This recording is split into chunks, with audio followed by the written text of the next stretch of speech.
I'm Faye Grace, and today I'm going to be doing the mood reader tag, which is, I believe, an older tag at this point, but it's a tag that's like, are you a mood reader? Do you read with certain moods? I guess I should look up the definition of mood reader just so that because I don't think I can really. So a mood reader is a person that just reads according to their mood. I don't know why I couldn't think of that on my own. So a lot of times if you're feeling happy, you'll read happy books. If you're feeling sad, you'll read sad books. That's the whole idea of mood reading. And so yeah, there are 11 questions, which I will put in the description of this video if you want to follow along. I'll also put the timestamps that I answer the questions with. So yeah, let's just get right into this.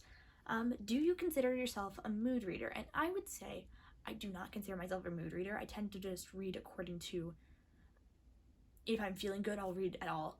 I don't read when I'm feeling crappy or bad, but I do read when I'm feeling good, which is weird that when I take my meds, I read more. That's such a wild thing to think about.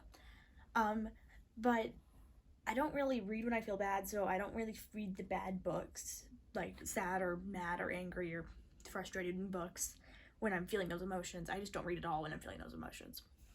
Oh my gosh, could the sun figure out its issues?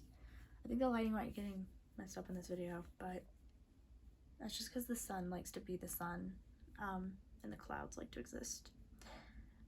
Do you set a list of TBR lists and stick to it? I tend to not set TBR lists. However, this summer I've set one, and I have stuck to it for the most part. I have gotten stuck up on a couple classics, Pride and Prejudice being one. And by a couple classics, I really mean just being Pride and Prejudice. It's been hard to get through that one. I've only gotten about 30 pages in, and I'm already like I don't know if I can read this right now. I think this might put me into a reading slump.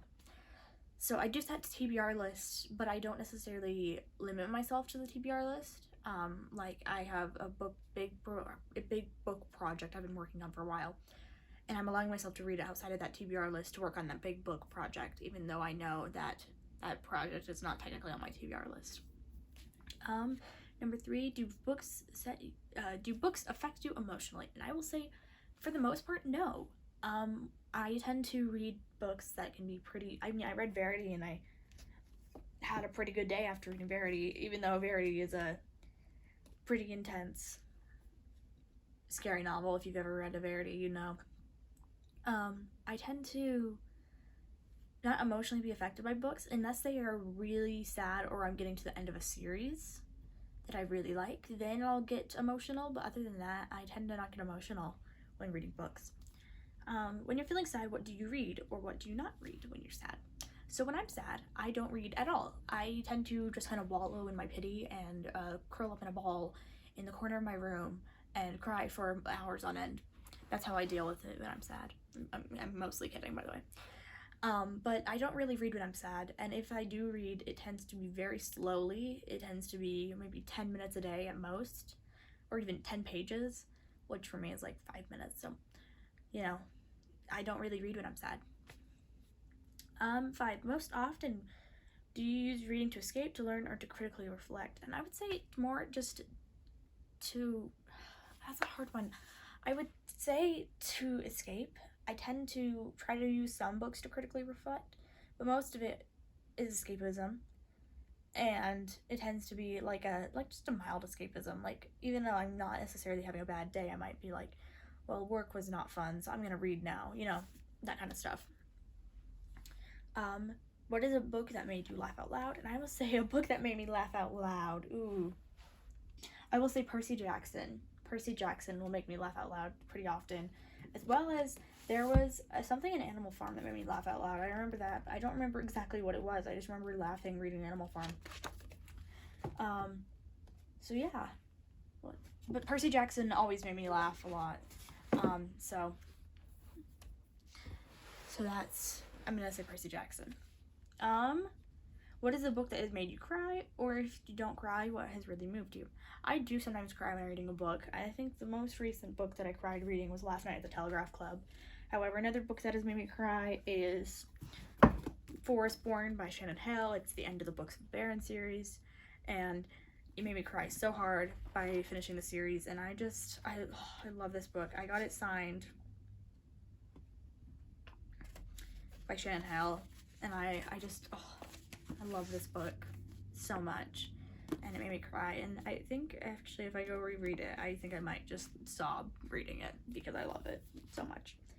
That series definitely was the series that started me off reading and has definitely emotionally affected me probably the most. What is a book that you don't even know how you felt about? Okay, I would say The Family Plot. I don't know if I'm more frustrated with that book, distraught, or just generally upset with that book, because that book and those emotions are all very similar, but I just can't tell if I'm how I feel about that one, because I feel like it could have gone in a different direction. I feel like it could have said stuff about society. I feel like it could have done all this stuff, and then it just didn't, and that really upsets me, and I don't necessarily know how I feel about that book. Are you more likely to read on a sunny day or a cloudy day? I'm more likely to read on a cloudy day. If it's raining outside, I very much will read a lot more. Sunny days, I try to spend time outside just because I do work during the day, and so I try to spend as much time outside as I can. And then, how do you usually set the mood when you read? Music, lights, smells, etc. I tend to play classical music. And, sorry, I tend to play classical music. Occasionally I'll light a candle or two. But that's only if I'm feeling very comfortable, because I'm also aware that books are paper. Fire does not like paper. So I try to not set candles if I'm not as in tune with my surroundings.